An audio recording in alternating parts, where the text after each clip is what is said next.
салом алейкум дӯстони азиз, ман ҳастам бо шумо Али Акбар. Хуш омадед ба канали Ҳамнаво. Имрӯз дар бораи як ҷавонпаҳлавони тоҷик Муин Ғафуров суҳбат мекунем.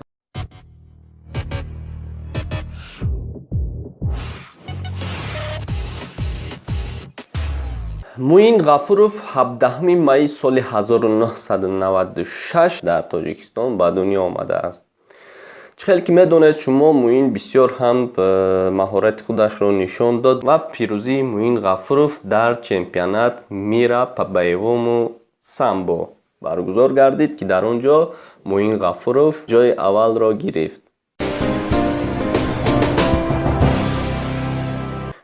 ҳамира гуфтанем ки Муин ҳам дар корҳояш ва ҳам дар вақти тамринҳояш бисёр ҳам шӯхиам мекунад.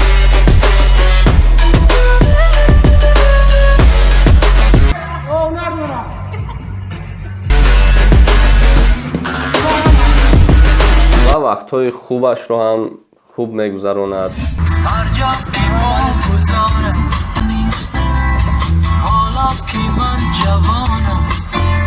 ва дигару дигар. Ва ман вақте ки дирӯз пеш дар чемпионат мира якум ҷо гирифт, мемонам видеоашро тамошо мекунед ва каме дар борааш будем суҳбат кунем. Муин Ғафуров бисёр ҳам ҳаракат кардеста, иншолло ки боз ҳам аз ин ҳам зиёдтар ҳаракат кунад, ки мисол боз ба қуллаҳои баландтарин равад. Ва Муин Ғафуров вақте ки мисол вақте ки мезананд, дар он вақт инсон худашро рости гап дигар хел ҳис мекунад, аммо Муин Ғафуров хоксорона ташаккурашро мегӯяд. барои ҳамин мо ҳам хурсанд мешавем ки мисол дигар хел ҳаракатҳо намекунаду танҳо сипосгузорӣ мекунад. ин ҳам як беҳтарин чиз аст барои мухлисонаш. хуб, видеоашро мемонам, тамошо кунед. аввалан гуфтанӣ ҳастам ки боз ҳамин хелшербачаҳоро дастгирӣ кардан ин вазифаи ҳар яки мову шумо аст. танҳо барои дастгирӣ лайкро зер кунед, то ин ки дигарҳо ҳам тамошо кунанд ва мегзарем ба видео.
Уважаемые дамы и господа, ladies and gentlemen, на второй минуте первого раунда в этом невероятном, потрясающем поединке Unbelievable Fight! Победу! Половым приемом одержал Муин Ғафуров!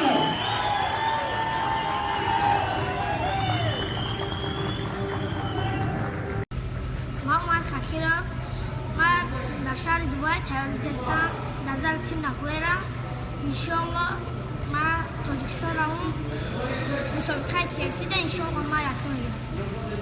سلام علیکم مخلصا برادرها کدامی که دما بالشکی میکنم و از او رحمت میگم ما نو از پریس کانفرنس ایوانیسی برو اومدیم در اینجا سوال دادن که که تیتول بوی میشوه انشالله بعد از یک بوی دو بوی تیتول بوی ما به دست میاریم. این مانند سامبوی ما رو ببینیم باشد برای که این پروس سامبو کورکا دارد ایز به کورکا تنالی جنگ میکنی خیلی در این نمود که ما چمپیون شدیم خیلی حواس دارم که و انشالله راهم کمربند رو گیرم در آینده. چی نظر داری نسبتی همون پهلوانای دنیایی که هستن مسابقاتی همو برآمد کردن میخواهید؟ من میخوام ما حرکت میکنم که برای وایو روز خیزم مقصود هزار رحمت میگم که برای دستگیری میکنن خلق تاجیکستان که ما در اون طرف ها میشه میگم ما رو دستگیری میکنن ما هزار رحمت میگم. خوش بینندگان عزیز این بود یک نوار دیگر به پایان رسید. در ویدیو حتما لایک مونید و کدامی که مهمان کانال ما هستند در کانال ما ابونه شوند تا اینکه از نوارهای خوبی ما قفا نمانند. باقی سربلند و خانه آباد باشید.